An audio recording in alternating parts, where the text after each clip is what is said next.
Welcome back to the Win with Dice podcast, a podcast featuring members of the Win with Dice team. I'm Calvin, and I'm joined here by Ramon. Hey guys, if you're new to the Win with Dice podcast, this podcast is all about running tabletop RPGs. Calvin and I play a bunch of games and run a bunch of games, and we like to take a casual approach to GMing. So we like to talk about, the stories we're trying to tell and the stories we're a part of, so you feel comfortable in jumping behind the GM screen. Yeah, we want to demystify GMing by making it obvious how chill it really is. And how much nerves can go away once you actually, make it to the players and everybody's having fun. Yeah, it's actually way easier than you think. So if you're interested in GMing and you haven't done it yet, go do it. Trust me, it's definitely rewarding. Oh, very much so. So we've got a couple of games that we can talk about today. One of them being a Lancer stream that happened very recently on the Untold Stories Project channel, and the other being the Crown of Dragons campaign that I've been talking about for a while. They finally got to the next part of that campaign. I finally started to try to quicken the pace of things a bit, so we're not waiting another 2 years for them to finish the next part. So, but before we get to all of that, then we have to get to the most important part of the show, which is the Win with Dice weekly GM tip of the week. Yes, the Win with Dice weekly GM tip of the week, brought to you by Ramon. Actually, this one is kind of like a general tip, nothing really specific, but in terms of the hobby in general. I was recently at a conference with some coworkers, and we had to kind of introduce ourselves because we have a bunch of reps that are around all across North America. So we're all finally meeting together in person after a couple of years. Mm-hmm. So the thing I said was hey, I am a dungeon master. I play tabletop RPGs, or I'm a game master, and it's if you want to play a game, give me a shout. And I said this to a room full of 50 people. Nice. And surprisingly, there was tons of people, a lot more than I thought, who were oh yeah, I'm into that too. We should get a work game together, or one shot or something like that. So that's my tip, folks. If you are struggling to find a group, or you want to find more people to jump in the hobby or play or whatever, you have to talk about it. Right? Just tell people what you're into, and if they're into it, then they'll be hey man, we should do something, we should connect. That's my tip. Talk about your hobby and be passionate about it. That's the only way you can find the people who are also passionate about it, and that's how you start a gaming group. Yeah, I mean, the worst thing they can say is no, right? Yeah. Or oh, that's kind of cool, but not for me. You know what I mean? People are pretty chill. Yeah, I think now than ever, playing tabletop RPGs is the coolest it's ever been, and it will continue to be super cool. So. Yeah, I think especially with things like Stranger Things and all over TV, its Critical Role had one of the most successful Kickstarters of all time. I don't remember if there were specifics to it, but I think they're at least on the top 5 or 10 all-time Kickstarters. So, you're probably gonna get lucky if you shoot something out there. I guess that mostly applies to D&D specifically, but I think you can get a good group going in any game. Yeah, man. You just go into a bunch of group of people and be who plays, tabletop RPGs or D&D or whatever, and at least one person would be I'll do it. Especially if their name's Calvin. He won't say no. Terrible at saying no. I just like doing things. Yeah, there you go, folks. Here's your weekly gym tip of the week. Awesome. All right, well, let's hop into some game recaps. Because we haven't talked about Lancer for a while, at least for a couple of weeks. So yes, let's hop into this recap of a previous Lancer game. So over on the Untold Stories Project channel, where I've been around for a while, I've been I started off just guesting on there in some of the one shots. Then I was in a Fallout game, and then their superheroes game. And it's been a total blast over there. I've met so many awesome people that are really fun to play games with. And I'm really excited just to keep doing that with them. But previously, I started running a Lancer game over there. And it started off with a situation that involved the players arriving at this station out in space, a space station, if you will. So the setting of this game was on this moon orbiting a planet that had just recently joined in with Union. They wanted to expand their terraforming abilities to a moon above their planet, which is something they were doing through Union using some Harrison Armory tech. And as that was going on, the lunar station got attacked by some pirates who wanted to sort of like take over the place, loot what they could, and head off. But as they were doing this, they sort of damaged, as they were like on the moon itself, they discovered that there were tunnels beneath the surface of it that turned out to be these gigantic circuit boards that led to some sort of ancient massive computer, which activated when the pirates attacked and tried to defend itself by using the terraforming technology to sort of reinforce the layering on the moon, making it denser, which would make it heavier, which could cause it to crash into the planet, which could destroy the planet or the moon or both. I feel like the computer probably calculated it would survive that sort of thing, but we'll maybe get into that later. I was gonna say, I was like, if it's gonna just annihilate both things, I don't think that's a very good defense mechanism. It is hard to tell what was going through the mind of that device, if it thought it would survive or if it didn't know what was beyond its own surface. Mayhaps that will come up in the future. Interesting. Well, yeah, it's a pretty cool premise. The giant space orb is broken, and so we have to blow somebody up to fix it. Yep. Classic Halo, classic all of sci-fi, pretty much. It's one of your typical moonfall scenarios. Moonfall scenarios. Yes, of course. So at that point, where we left off, the players had arrived on the station that was sort of the control for all the terraforming equipment. They had taken care of the pirates in there and rescued some scientists in there that sort of exposition dumped some bad news onto them, informing them of everything that was going on. The players began to descend the space elevator to the surface, at which point they were attacked by several flying mechs and a ship. And they were introduced to a mech that the audience requested be named Overdrive, as a reference to a hero from one of the series that for some reason kept getting dunked on by chat. I don't know why it's always the speedsters that get the worst of it, but it's pretty funny. I don't know, probably because of Barry Allen. I mean, yeah, like 90%. That's probably a part of it. So yeah, that's sort of where we left off. So Overdrive, in terms of Lancer NPCs, is a berserker, which is sort of a thing you don't want to get stuck in a small space with. And the players are all standing on like this donut-shaped space, and they got flying enemies on the outside of it, and a big old ship that's providing support cover. And of course, I was running through my gamut of voices. I really had to scrape the bottom of the barrel for this one. I pulled off a Sonic voice that I didn't know I had. That was pretty funny. And yeah, we sort of got into this. So combat starts off, and like with the situation the players are in, my thinking is like, I kind of underestimated the bad luck of rolls, because I figured you all had some decent ranged options, or at the very least you could get people to come in closer. I sort of didn't anticipate some very bad luck rolls for some players. Well, so like the beginning of the fight was pretty explosive in my opinion. Like, yeah, to be fair though, that all that had to do with like later in the fight. I think the first round was probably a very the first round was kind of crazy. So the berserker charged Duke, who he's a flying Nelson, and he missed, luckily. So Duke was able to kind of like what's it called? Like a bullfighter? He like bullfighted. Oh yeah, like a matador. He matadored the berserker like right into this perfect position, where then Hellion. Hellion? Yeah, Hellion, who is piloting a Blackbeard, was able to basically run up and pop the Omni Harpoon. Which great use of the Omni Harpoon. Yes, Omni Harpoon is best harpoon. So it was able to catch the Berserker Overdrive, and Yes.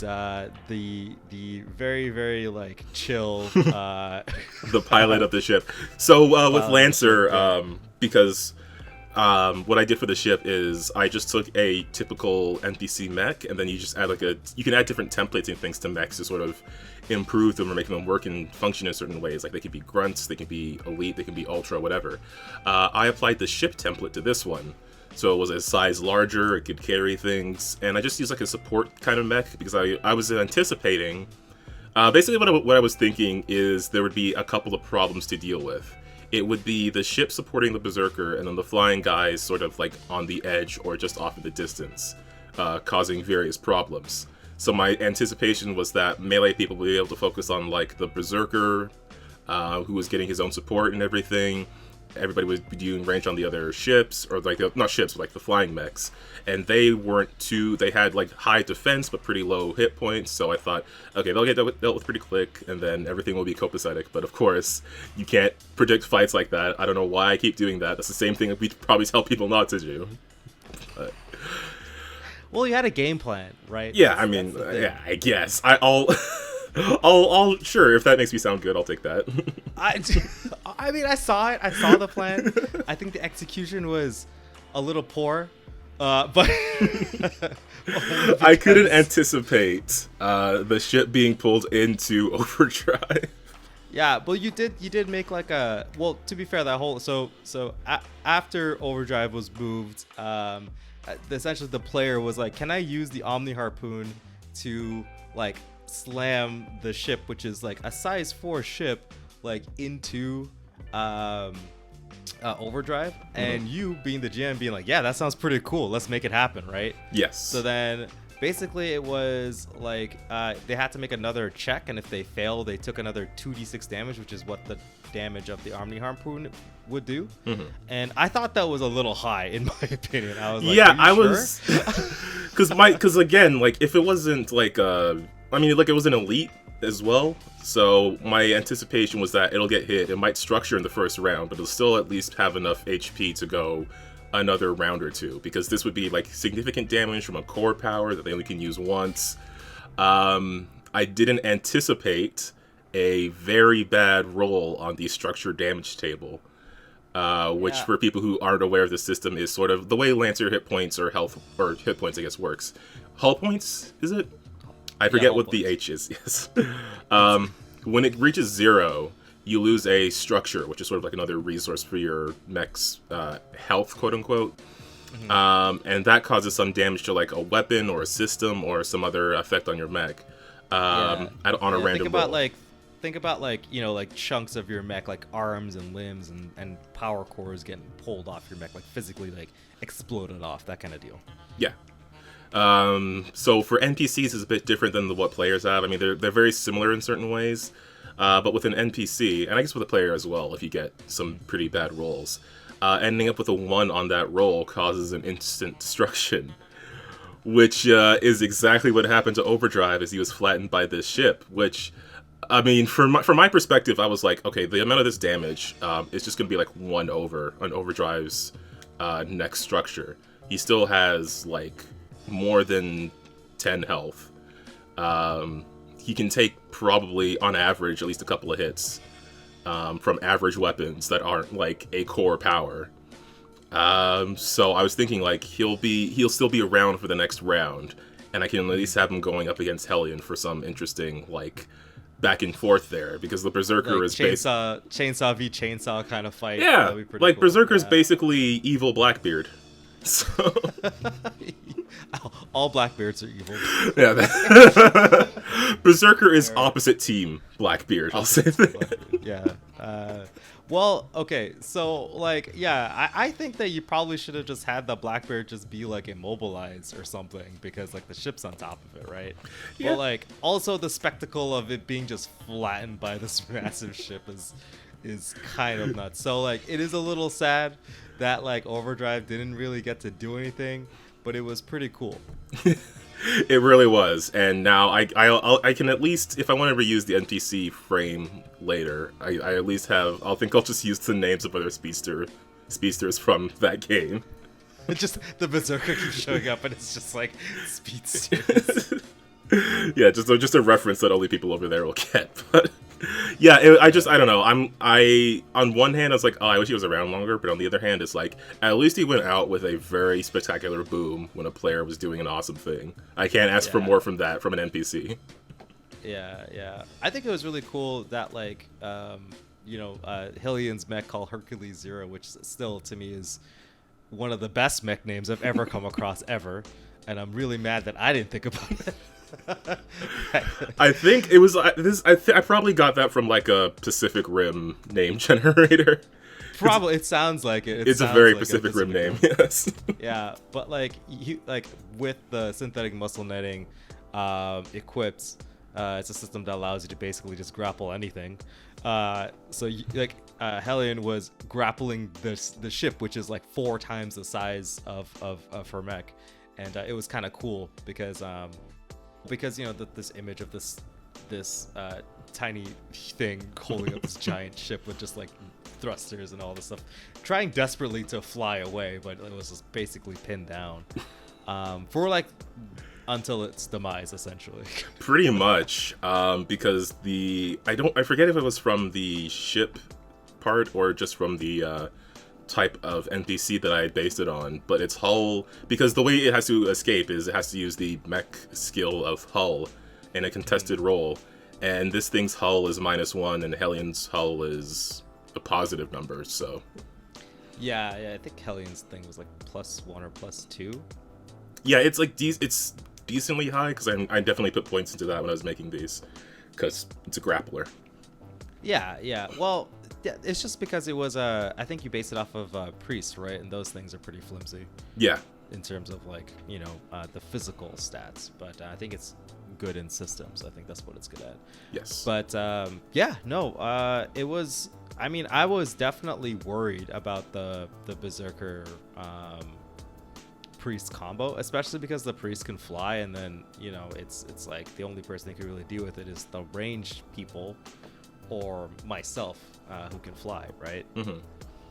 But yeah, no, it was cool. I think Hylian managed to slice it up a little bit, even though it's like I think they missed their attacks, but because of reliable, it did a little damage. And then our resident garbage man Foghorn comes in with the reliable and just basically just didn't even have to aim and was just like, oh yeah, reliable won twice, and this thing exploded.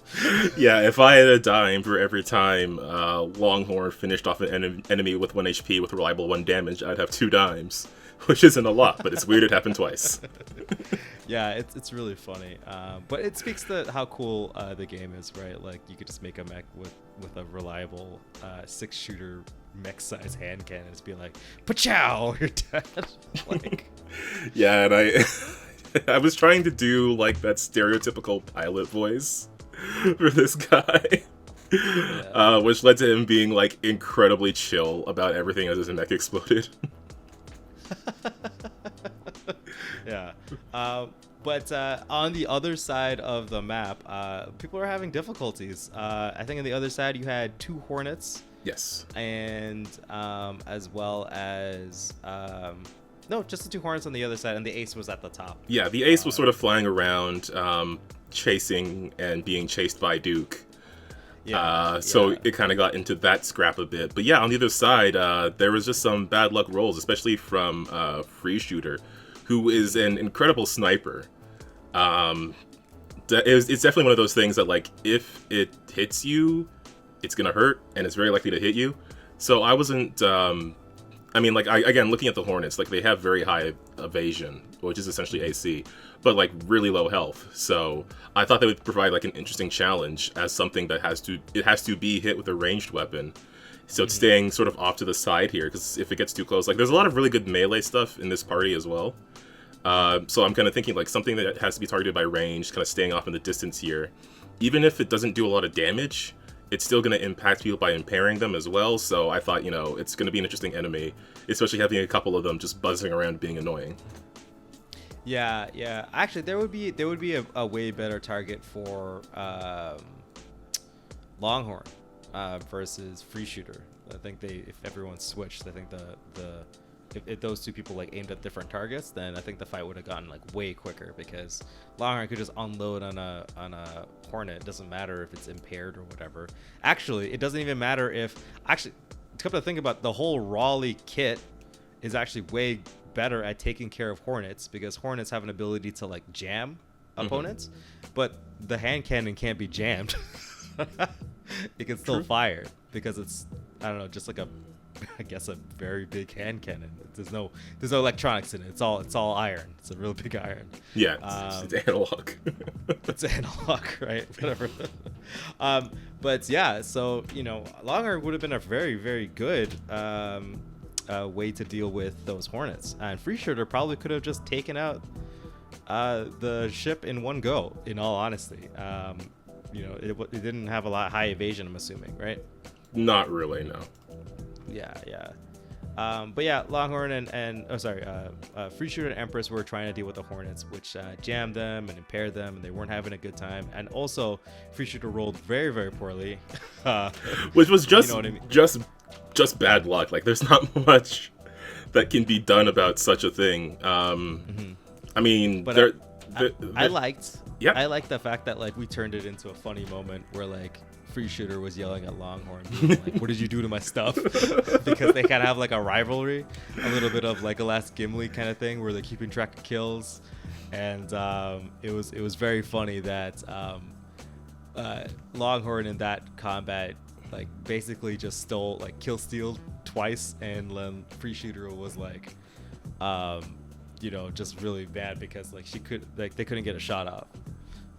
Yes, that was. I mean, like I love what people are doing with these characters. This rivalry, like I didn't even consider it. I didn't plan it. Their backstories have basically nothing to do with each other. But just as two people who would have like high accuracy with ranged weapons as part of their personality, forming this rivalry, like it completely makes sense. Yeah, it's pretty cool. And Duke had a fun time chasing around an ace. We had like an ace combat scenario. I felt like I was, playing Top Gun, or I was in Top Gun, flying around, just zipping around, trying to stab this thing with my pointy stick. Yeah, and the ace, like it wasn't even the fastest thing in that combat, but for some reason he ended up having a Sonic voice, just because I was trying to give him an annoying voice and it sort of sounded like Sonic, so it just mutated into that, which is something I've been really enjoying, is because I can't hold a voice for long, but I can do like one line quips in one. Yeah. Well, it was cool. It was a cool scenario, I think, and then we finally defeated everyone, I think, by round 4. Yes, round 4? It was round 4 that you managed to take everyone down. And then, we touched down and we got like another debrief from our CO. Yeah, Agent Holly Atro. So this is one of the very interesting things. This is why I'm looking forward to maybe running this a bit more. Is I was planning just a very simple like. Okay, so the situation was that you were aware that there was some ancient computer beneath the surface of this moon that was having this issue. It was taking over the technology. It was going to cause damage, perhaps to itself, but certainly to the planet below. So the plan that the scientist from the station gave you was you head to this one place. Some of the conduits are exposed. If you destroy those, it'll shut down the computer. But Hellion, played by Andy, presented a different solution. Just sort of like protesting the idea of like further poking the bear, further damaging this computer. Why can't we find a way to like hack it so it's no longer doing this? And I was like, I mean, yeah, that's a completely valid solution. I don't know why I didn't think of that, which means they didn't think of that.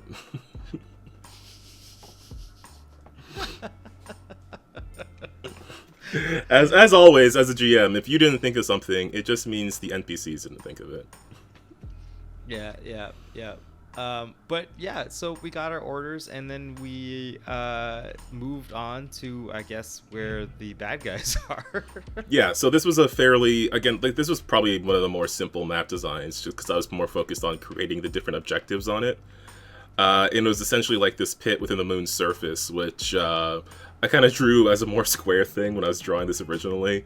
I think if I went back to it, I'd make it look a bit more rounded, maybe a bit more like natural looking, but I think it's fine for the purposes of this. And yeah, this is less enemies than you were facing before, but you do see these 4 exposed conduits that have like electricity arcing off of them. There was one large mech in the middle, and it was sort of like facing this constantly sparking hologram figure that had like this humanoid figure coming out of it. There was another one with a lance and a shield near the entrance to the pit, and there was another one keeping watch over the entire area with a long-range cannon weapon. And the players arrived, and there were some people who wanted to do more of a stealthy approach, which again, this is one of the things that's like, I don't really know how this would work in this situation, so let's just arbitrate it like this. You did give the suggestion that the one person they were able to sort of like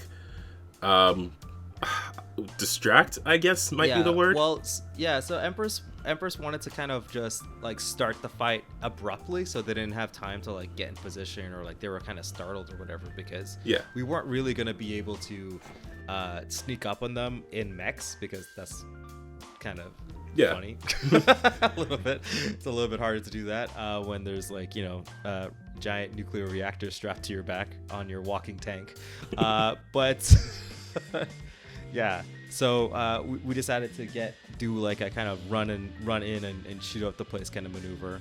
And so for sure just wanted to like go in and shoot off the get a shot in before the round started.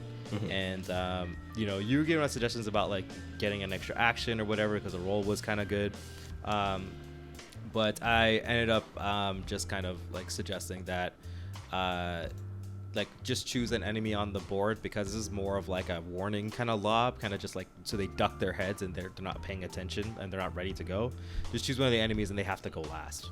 Yeah. Which is like powerful in its own right, but also depending on the enemy, like they might be able to just tank a few hits and not actually care, which I think was the case. Very much.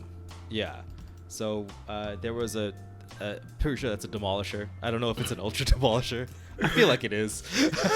Well, you'd be unsurprised. But yeah, this big old chunky boy was, you know, Empress fired a warning shot. This guy like ducked out of the way, and because he was recovering from that move, we were able to close the distance and take some action before he did.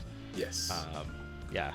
So at that point, we basically only had enough time for like one more round, and I guess sort of at this point, we're going to start playing this in the future, which I'll talk about a bit more at the end.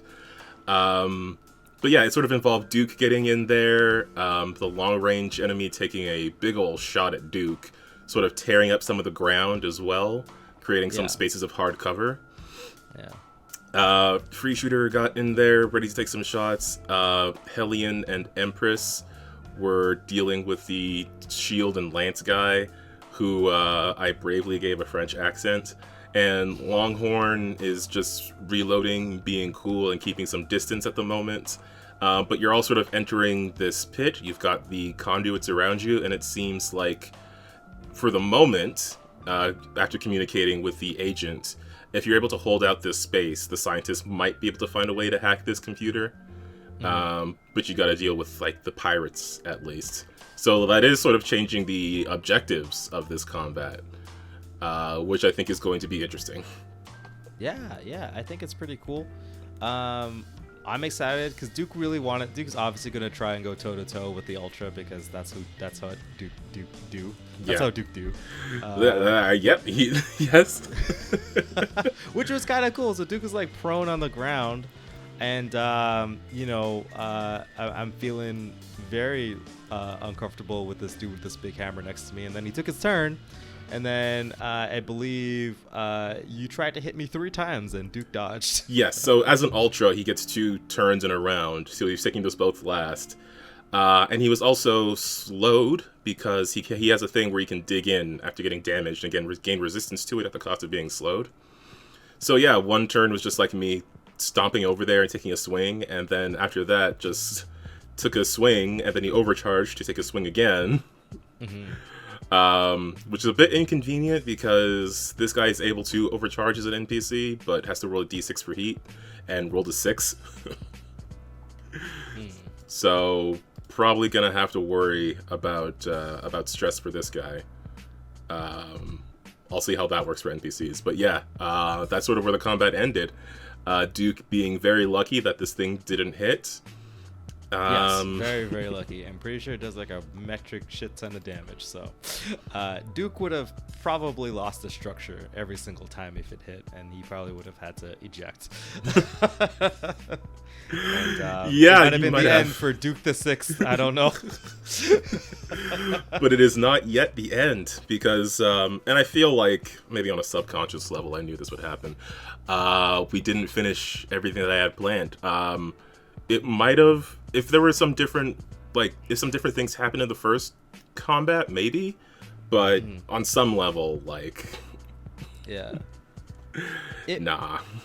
Yeah, if I could like give you some tips, I'm surprised always that you don't have enemies retreat. Like, that was sort of where they were going. I think, I don't know, because my thing is, whenever I try to have someone retreat, and this happened in Pathfinder as well, is I always wait too long for that.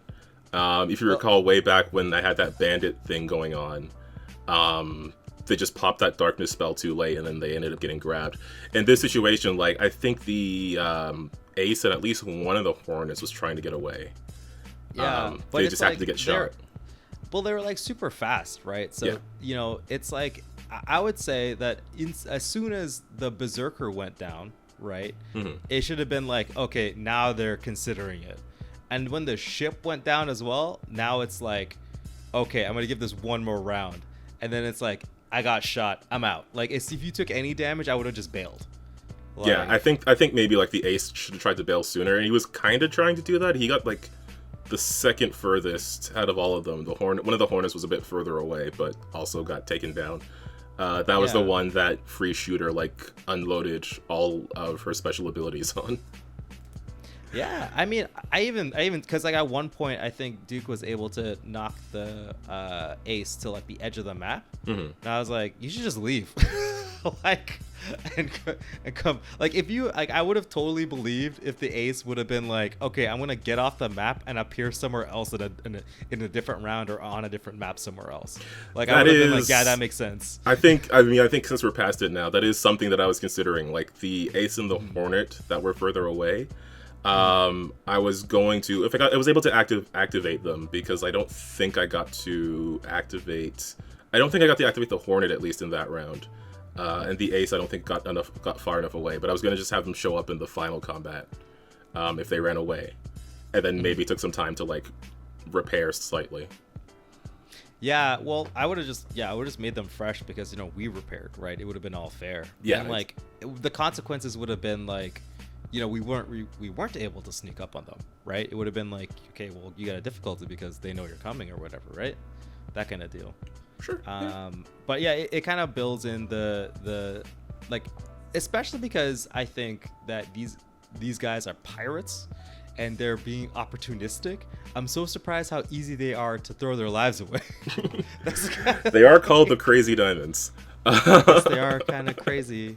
And, yeah, no, there's definitely some stuff. I think in the future I want to like consider more like long-term effects of things that I might not have thought of for like a one shot. And I gotta I don't know. I think I have to have my enemies run away sooner. They probably should have ran away like a round before when they were trying to. Yeah. It's always a thing because you want to pump as much damage and make it challenging for your players, right?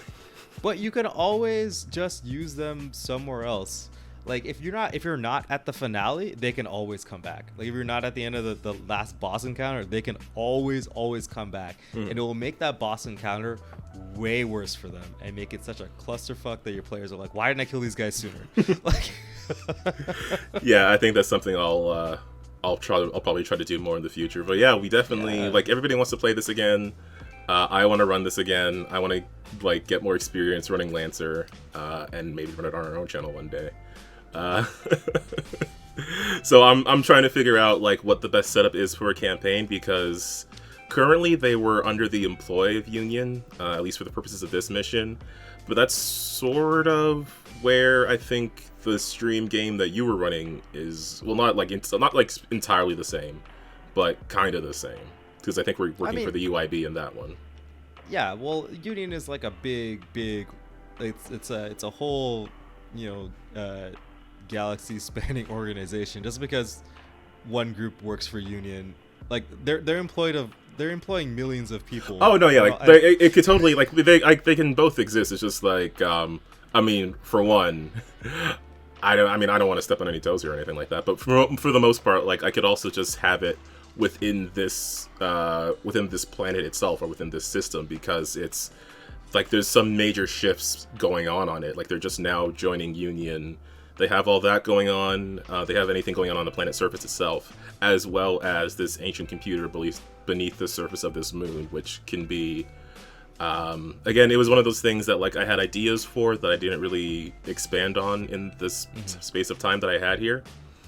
I certainly I had like another combat and a different finale in mind when I first started coming up with this.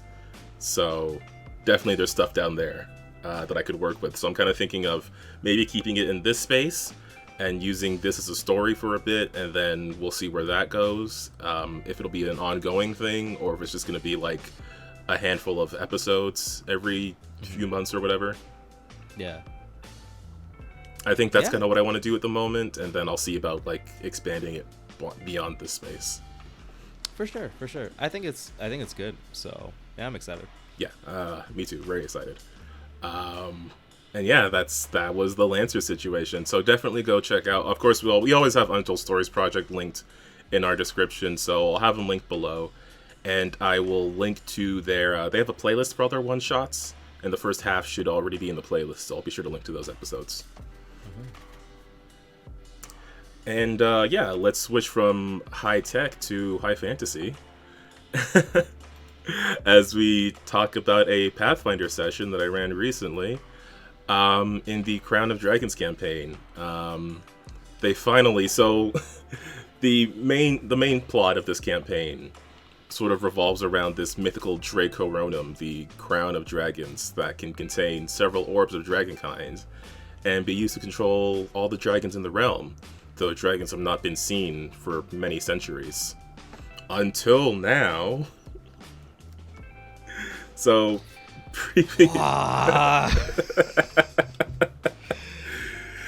it finally happened. The thing everyone was waiting for. You got the dungeons and the dragons now. 'Twas a dungeon and 'twas a dragon.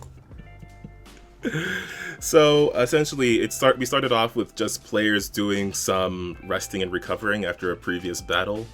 They had to cover some time over the next couple of days because one person two of them were still dealing with the endless nightmare effect from a few sessions ago, which was essentially a thing that left them either fatigued or stupefied, or worst case scenario could leave them asleep for 24 hours. Ugh, sounds so awful. Yeah, it's like the one affliction that doesn't have a set end time. It just keeps going. Mm-hmm.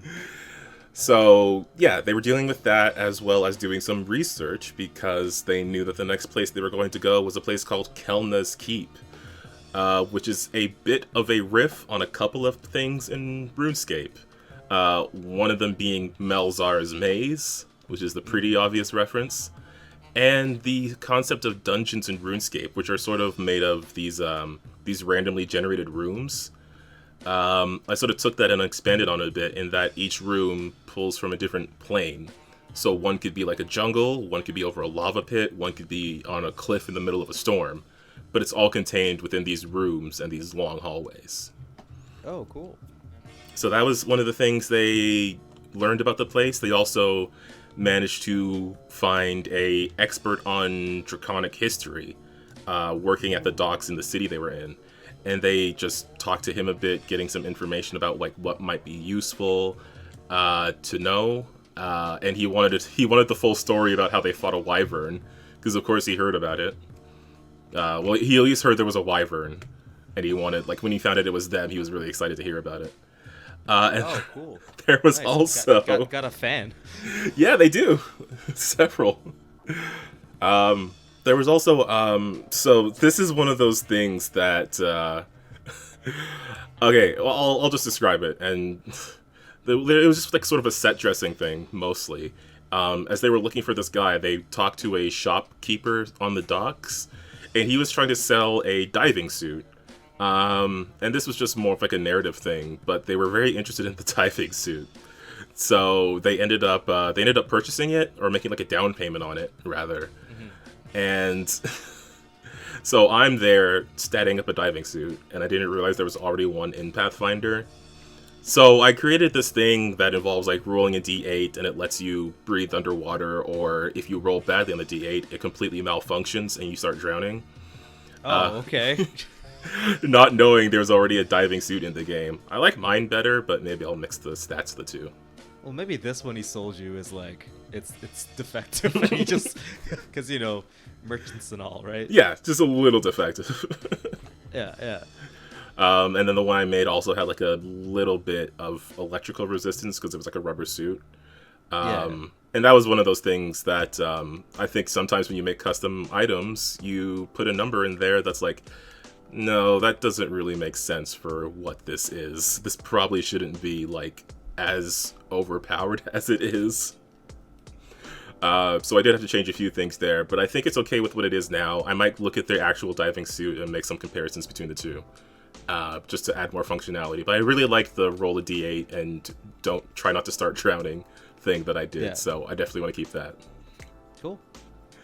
But yeah, they were able to figure out this dragon expert. They talked to him for a bit. Some of them were just healing up and doing some shopping. They did a bit of negotiation to get some better prices, just because I keep doing like higher prices in larger cities, like more items but higher prices. They did stop at, so the person who was dealing with the endless nightmare affliction, they did try stopping at a temple. They stopped at like this halfling temple to Chaldera, and they met a character by the name of Sarah, whose brother was missing for some time, was actually missing within Kelness Keep itself. This was just a sort of a setup for another thing, because I thought we might have another player in, so I kind of made like a pre-made champion character for them to play, and I just gave them like some connection to the city nearby and stuff like that. So that's what that was, and it was there, and it's like you're looking for a temple, and anyway, so here is one. Okay, cool. So yeah, after that they set off. They started traveling. There was one spectacular thing that happened during the travel. For the most part, it was just like typical, like you passed some interesting farmland. There were some wolves nearby, stuff like that. But there was one day on the travel where they ran into a group of knights who were sort of heading towards the city they just left. And one of the trainees in this group of knights recognized the fighter, Edgar, who I think we've discussed before, used to work for a lord of one of the regions of the continent map. And of course, unfortunately, that lord was killed after an ambush from some necromantic wizards. So the leader of this group of knights, this dwarf by the name of Jacob, started mocking Edgar for having let the Lord Randiel die. So after this, and after Edgar was like, "You don't know what you're talking about," the dwarf tried to push past him, which Edgar wasn't going to allow, so he rolled for a shove, critically failed, so Edgar just stood there like a brick wall. Nice. And a fight started. Oh. Uh-oh. They quickly came to blows. So, it ended just about as quickly as it began, because the dwarf attempted to get past Edgar. Edgar very much easily stopped him. He was able to use, I forget what the name of the ability was, but it left the dwarf frightened one and flat-footed, and like knocked down onto the ground. Yeah. Also causing some significant damage. So the dwarf tries to get up, which triggered an attack of opportunity, which did like 42 points of damage. Jeez, Edgar. Oh, man. So after another trip and a hit, and it was just a complete knockout in the space of like a round and a half. Just getting wrecked by this man. Get styled on. Exactly. Yeah, it was talk shit, get hit, basically. Nice. I like it. Classic. And then Edgar just like spat on Jacob and then just like walked off as the other knights picked him up. Oh, actually, he was also peed on by Steven, the shocker lizard companion from the druid. Wow. That was a bad day that guy had. Sounds like this dude is gonna have a vendetta. I mean, I hope he doesn't become important. Quick. He just might. Although, to be fair, like he got knocked out in the space of like 6 seconds, so I don't know if it's too smart to have a vendetta with Edgar at this point.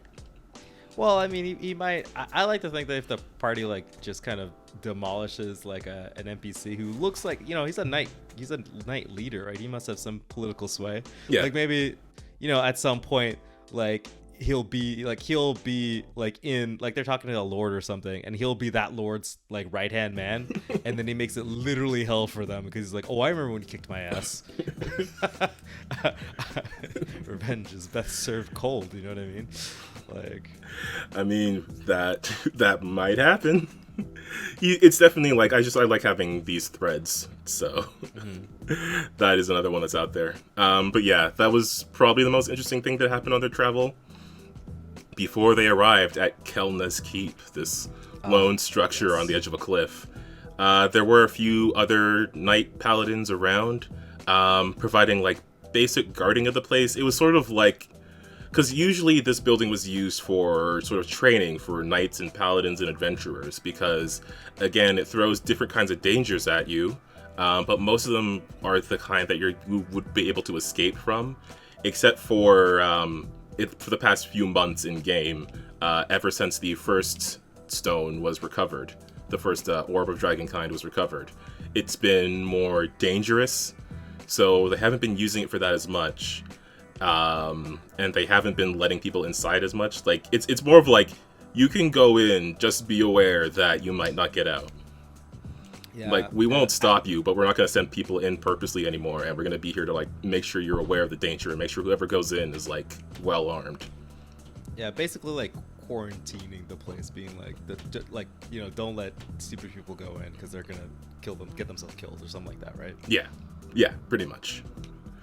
And then the party went in, and I was using like a map that has like different modular pieces. So they went in, the first room they went into like a statue in it and a chest. To make a long room short, the chest was a mimic. Perfect. Which they were able to deal with, and inside of it was a golden cube, which was similar to something they had seen before, which they had found out was a power source for an automaton. It was different than the one they had found, certainly much older looking and smaller, which they kind of kept in their back pocket for later. And then they went on to the next room, finding themselves in the middle of a jungle with a dinosaur inside. The druid, who grew up around dinosaurs, was able to talk to it using the Speak with Animals spell. It was clear the dinosaur didn't want anyone to step into his territory. But a few sessions ago, the party acquired a box of candy. So they gave the dinosaur like 20 candies from the box, and he was like, okay, you can go. Oh, nice. I love it. I love that all of the sewer notes are coming full circle. Exactly. Everything's tying together. Yeah. So yeah, they dealt with that guy. They moved on to another room that was sort of like in the middle of a lake. There was a creature beneath the surface of the lake that was sort of swimming around. They stuck a 10-foot pole in, and it tried to bite the pole. And then they just like grabbed the thing out of the water. There was a very short combat, just because it wasn't in the water. You could use some of its abilities. It was fairly tough, but it was in a bad position just because it got grabbed, and I was like, I can't believe you've done this to an innocent creature. They also, and this was the start of the party, just like scooting through all the dangers, because they just used Steven to ferry themselves across the water. Mm-hmm. And then they got further in the dungeon, and there were doors that they had to unlock using magical abilities. It was essentially like, it wasn't at first it was like a decent DC, but if they failed, it would cause damage, and then they would have to wait for the door to reset. And then as they went further, the doors got harder to unlock, and then they got to a point where there were a couple of doors they could go through, but they failed both checks there. So they ended up in-game waiting an hour for the doors to reset. Yeah. And I was thinking, well, I mean, like, you took a left at the start of the dungeon, you could go all the way back and see what's on the right side, but they were like, no, we don't want to go past the dinosaur again. Okay. So they stopped and they waited.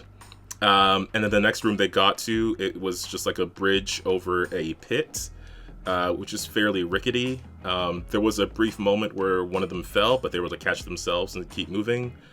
And which was mostly also being ferried by Steven as well in certain points. And then they came across... Okay, so yeah, then they came across like a larger room, and in this room, this was sort of where I have to go back because I'm like explaining things out of order. But they were one of the older knights sort of described having been in this dungeon before, and some of the previous rooms that he ran into, some of them like the party might see or might not see.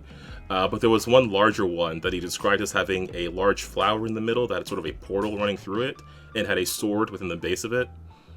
When they got to this larger room, they did see that flower, but it was all closed up and there was no sword in the base of it. And there were also a bunch of different flying metal imps that they had to sort of fight their way through. It was like a swarm of like these smaller creatures. Not super tough, but there just happened to be like a lot of them. And after getting through those, they moved on to another room because there were more doors like within this room, this large sort of like cliff-like garden space. And they found another room that had a small metal figure lying prone. This old-looking automaton that they put the gold battery cube into. And it was able to give them some direction to sort of find the sword to unlock the portal. And it, like, as it woke up, it was asking for Kelna, the owner of the keep, who obviously hasn't been around for centuries. Yeah. So yeah, they got that robot up. He helped them find the sword. He led them to a room that when they opened the door, they were immediately greeted by like this massive lightning storm at the edge of a cliff. And they could see sort of like on the other side of this cliff, there was another one that had the sword lying on it.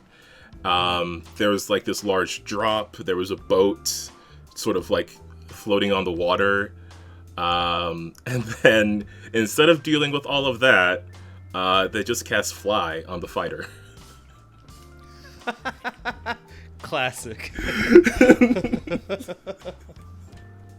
So he flew across, avoiding the living waterfall that was sort of present in the water, and flew back.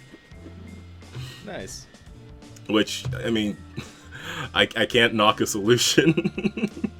I like that all of your players are like thinking, like they look at their party sheet or like their resources and be like, what can we use other than like our attacking stuff? It's like, wait a minute, we can like talk to the animals or like give them some of the stuff that we have or whatever. Like, I think it's pretty cool. Yeah, that's it's unpredictable, and I love rolling with things. I love reacting to things. That's my favorite part as a DM.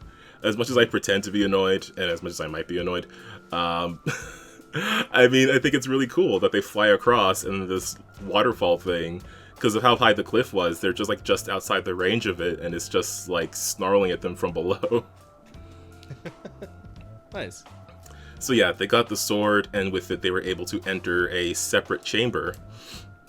Within this chamber, they could see sort of different... they could see like inactive portals leading off to different locations. And they could also see a humanoid figure who was messing with a device in the middle of the room. The device itself looked like a old brazier, I guess. But they had attached something to it. They had attached something else to it, trying to take control of it. And within that thing they attached, they could see a mysterious blue glow coming from some sort of orb within the device. Oh, almost like a draconic blue? Mayhaps. And while in this room, the robot they had picked up, the primitive automated artificial life form, otherwise known as Paul, it had indicated to them that there was some sort of temporal anomaly going on within the room. And this was something that I had borrowed from. I had been trying to like research like different dungeon ideas, and I came across one that I thought was really interesting. So essentially, when they got into the room, they were talking to this humanoid figure very briefly, who mentioned they could see like there was treasure and stuff inside the room as well. But as they were talking to this figure, he mentioned Kaivanth, the wyvern they fought ages ago, and how Kaivanth had come to him for knowledge at some point. Which is something that still could use some more expansion, but it was trying to hint at like why Kaivanth was acting the way he was and had the power that he did. But more importantly, getting to the juicy bit here, the humanoid figure began to transform, taking the form of an adult blue dragon. Ooh. And then it burst out with like 72 damage on the first attack as it fired its line of electricity into the party. Nice. And then things really kind of picked up from there. So Edgar was putting himself in danger. Edgar's had some real interesting energy for like this session and the last one. So just really not very much caring what happens to him sort of thing. Yeah. So he's moving to try to distract the dragon. And Randy was moving up there to help him, by help mostly like pulling his unconscious body out of danger. Yeah. And it gave Talia the witch some time to analyze the device, and she was able to tell that it could create some sort of temporal anomalies, but might be very difficult to deal with. She could see that it could alter time for certain objects within the chamber, perhaps rolling it forward or backward. So this was sort of the thing that I got from this YouTube video, which was that there's like time shifting effects in the room, in that if they roll time back a bit, the dragon will be younger, but there'll be less reward within the chamber. So for the first round or two, they had to deal with like a full adult dragon with full adult dragon power that was really able to. It took Edgar out pretty quick. You know, in a show where they take out the biggest guy to establish how dangerous something is. Yeah, like you one shot I forget his name, but he was like a I forget all those dudes. But yeah, like the big tough guy. Yeah. Like, you know, you punch Thor and then it's like, oh shit, this guy's real. Exactly. Yeah. So yeah, I don't know if the party could have dealt with an adult dragon at that level. I think maybe they could have if they got really lucky and had a lot of resources.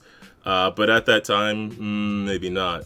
But a young one is more closer to like still a challenge, but not an unbeatable one for them. Yeah. So they were able to sort of roll back time in the chamber. Some of the treasure disappeared, but then they were fighting like a regular dragon. They could have kept trying to like turn it back, but they were warned that like if they fail the check, it'll instead go forward and possibly cause it to become an ancient dragon. Yeah, which is like GG. Like yeah. But you know, I thought that would have been interesting if they had gone for it. So yeah, some invisibility was cast from like the druid and the witch trying to get into better positions. The dragon was of course pursuing the fighter as he was getting back on his feet. They were able to get some pretty good hits in. The bard was able to create an illusion that sort of distracted the dragon for just a bit. Able to get him to like not attack the party for like a round or so. There was a moment where I was trying to decide like what would be the best attack for a certain position, and again it's one of those things that like I look back in retrospect and I was like I wish I had done the opposite thing, and I feel like I would feel the same way now if I had done the opposite thing. I was just trying to choose between doing its lightning again or doing a frenzy attack. But they were eventually able to. There was a moment where in my music playlist I have like a bunch of different tracks, and one of them is like this epic guitar remix of the Jonathan Joestar theme. So right as that came up, Edgar was able to land the final blow on this young blue dragon. Nice.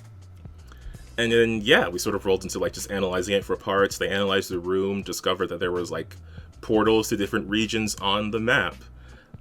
If they hopped into one, it like because of how old and like malfunctioning the room was, If they hopped into one, it wouldn't take them to an exact location, but somewhere within a distance from that exact location, until they found the opposite like portal device and like tended to it. It's like a one-way trip until they fix the other side, right? Yeah, exactly. Yeah. But they could go through it, and they were able to recover the device that this blue dragon figure was using, and they could see that there was an orb inside of it, and they were warned not to touch it by Paul. And they had gotten a similar warning like a dozen or 24 sessions ago when they came across like the first orb, or discovered that they had come across it. Like, not to physically touch it, otherwise you will piss off every dragon forever. You'd be marked. Literally, yes. Which, I mean, they could do it if they want. That's just going to be some significant consequences. But that's where they are now. They have a fast travel portal location, essentially. Nice. And they have a Draco. Yes. Which is pretty cool. Yes, they have the blue one now. There's definitely more stuff that like I wanted to put in narratively, but like it was getting pretty late in the day, so that's going to be more of a, when they go back, Paul will be like, here is some exposition. Cool. Nice. But yeah, they finally came across their first orb. They had to deal with their first dragon, who was sort of altered by time, so they have really no way of knowing how old this guy was supposed to be. But yeah, they were able to survive the adult dragon for long enough to turn it into a young dragon, which I thought was pretty fun. Yeah, I think that whole concept of like pick your poison kind of deal, right? Like you could roll back time and keep like the fight to be, easier, but less reward, and the fact that like you can really show the difference between what an adult dragon is versus like a young dragon. Yeah, because I think like dragons, the way that they're designed in Pathfinder, they're like exponential. Like the difference between like a young dragon and an ancient dragon is like far crazier, right? Like yes, yeah, definitely. That was something I was finding as I was studying this out, because it was like, I don't even know if they can handle this for like the round. And I want to say they could, and if they had certain resources, maybe they could, but like I don't think they would have. I'm not sure they would have won. But like the young dragon, like that's more within range of like a reasonable challenge for them. Like even Kaivanth's whole thing was like becoming as powerful as a young dragon for like 2 seconds, and that was pretty tough. Right. Yeah, dude. Like, so then, like, why was this dragon here? So he was sort of explaining that, so Kelna, the ancient person who like actually built this place, he did have some connection with dragons. This guy was here looking for Kelna specifically, apparently sometime after the orbs had activated, but obviously not having found him. I think I'll get into it more like when I actually like exposit more details and stuff. But what he had revealed is that he came here looking for Kelna and couldn't find him, and then was now dealing with like this temporal anomaly effect. Right, where like he was like possibly trying to get himself ancient to like have more gold, because dragon be like that. Yeah, like trying to make himself older or trying to restore his previous age. Also, I think that like having like this blue dragon, like the keep sounds like a really kick-ass place to be a dragon.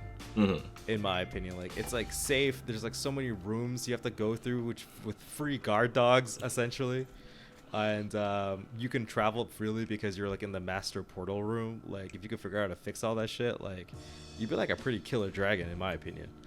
Oh yeah, it was definitely a cool place to hang out, but I was just really excited to give it to the players. So yeah, it's a really cool bad guy room, and now the players can have it. I guess if they can figure out what's wrong with it.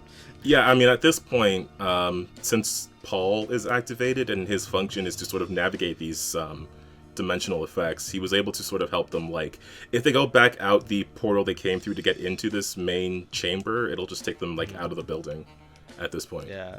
So they don't have to like solve all that again. But essentially the way it is like they go through there and then they can go to any other region. It's just going to be a random location until they find the actual like portal itself. Like that, yeah, like it's the actual like A to B. Like you need to find the B to connect it, and then once that's done, they can travel between there. Yeah. Oh, interesting. That's like a cool little bit of like you know, they don't have to take the great cart network anymore. They could theoretically just hop from this tower to anywhere in the world, I guess. Yeah, well, I mean, like, not literally anywhere, but like in the region, because like I didn't want to take away travel completely, but I also didn't want to make them literally travel physically every square across the entire map. So this is sort of a, like, you get a long step and then you still have to take those several short steps where things can happen. I felt like this was the best balance instead of trying to figure out, like, how can I teleport you right to where you want to go. Yeah, well, it's like taking a plane, right? Like, you fly to a major city and then you can drive or whatever it is to get to, like, the smaller places where you want to go. And it'd be kind of cool to find out where these locations are, because that could be like a whole thing in itself. You could have a whole game where it's like all you're doing is just trying to connect this network back up, which I might steal for my game. That sounds pretty cool, actually. Oh, sure, absolutely. Yeah, I was trying to think. I'm pretty sure I already have that somewhere, but it might be a plot thread that I put into like my notes, being like, if the players ever want to investigate this, it's totally doable. But yeah, no, that sounds cool. Yeah, like I haven't fully figured out, like I have some ideas, I just have to figure out like what kind of dangers I might want at each one, or what kind of puzzles I want at each one. Because I kind of have to figure out now, like, well, I mean, yeah, I have to figure out like where it'll open up, which is going to be sort of a random space, but I also have to figure out like what the actual other end is like. So I'm excited to see what the other where other Coronum locations are and what they're like, because like now you got a blue one for like blue dragons, and there's like, I'm wondering, are you theming them based off of like the dragons themselves? Or, like, in some ways, yes, because blue dragons, from their description, they like to be around like populated areas, so that's why this one is in this place. They've been passing through all these big cities and towns, and that's why they're in this space of like this keep that had this guy who had dealings with dragons, just because that's the sort of connection they had. There are others that are like in a volcano or on top of a mountain. These are things like they researched already. Like there's some that are like might be in a volcano, might be on top of a mountain, might be underground. And they have different dangers there that I thought of, like different very interesting things that I wanted to put in there that are hopefully still cool by the time we get there. Because, you know, I like to think of stuff and then by the time it comes around it's like, oh, but I thought of something else that's also cool. Yeah. I'm wondering, your plot doesn't really have, other than like, you know, the Night Mother. Your game doesn't really have a lot of major bad guys. It's mostly just like, you know, you show up to a place and just getting plagued by the local bad thing. Not just like is no one else collecting the Coronums?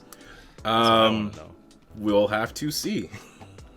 I'm excited because I was like, because your lore was like the ancient lich, basically tyrant, had the Draco Coronum and was able to, you know, screw everything up for several years or several hundred years until he was defeated, right? And then I'm like, and necromancy's like basically outlawed, and I was like, there must be some necromancy dudes also trying to recreate that nonsense. So perhaps. Okay. There's definitely like, so like at this point I am trying to like get to a more singular thread instead of like having a whole bunch of different stuff going on in like this one specific one. So that might be part of it. Yeah, because like I feel like the players have so much resources and NPCs and like people they know that now it's like they can go back and use all those stuff to kind of propel the story forward. Like you already built a really solid base of like people they can go and ask questions to or like help figure out stuff, right? Yes. Yeah, there's definitely stuff that hasn't been fully explained and is still out there, that I'm anticipating just getting everything working together so it all doesn't feel so clustered. But yeah, that was the quick summary of that part of that campaign. They finally fought a dragon.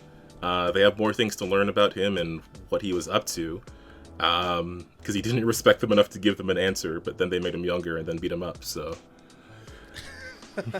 Yeah, you're right. You talk shit, you get slapped, right? Like...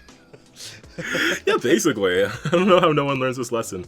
But yeah, I think that's gonna have to do it for our episode for now. Yeah. because that was a lot of talking on my part, and my throat is sore. Yeah, just another couple of really fun games that I've been in. Hopefully, with this analysis, you can see that like GMing is just having fun with your friends and telling a story. You don't have to put so much pressure on yourself to like do and say certain things, or certainly not to memorize all the rules, because I definitely didn't memorize all the rules of Lancer when I was playing that. But we all still had fun, and I think that's what's most important here. Hopefully that's what's been communicated in this episode. Yeah, for sure. So yeah, I think we're gonna head off for now. Definitely, we will have links below to all sorts of cool people we talked to with regards to Lancer stuff, including updates to the Field Guide Liminal Space links. Their Drive-Thru RPG page will be linked below, so definitely go check them out if you missed the Kickstarter. As well, be sure to check out the Untold Stories project, because I'm out there every Monday in their Starhaven superhero game. There was some drama in the last episode. I think my character is starting to realize that she can't have everything she wants, and she's trying to decide what's more important, vengeance or family. And classic. And she doesn't have an answer to that yet. There was a moment in there where I honestly felt like I should be rolling a deception check against the other player characters because of how I answered a certain question. True. So definitely be sure to go check out that episode. And of course, check out all their other stuff as well. We have our gaming streams going on. I've been playing some Batman recently, and I'm probably going to keep playing some Batman because I really, really want to.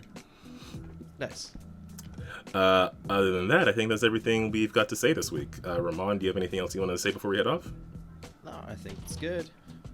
All right. Well, everybody out there listening, just remember to keep on winning with dice, and we'll see you next week. See you guys.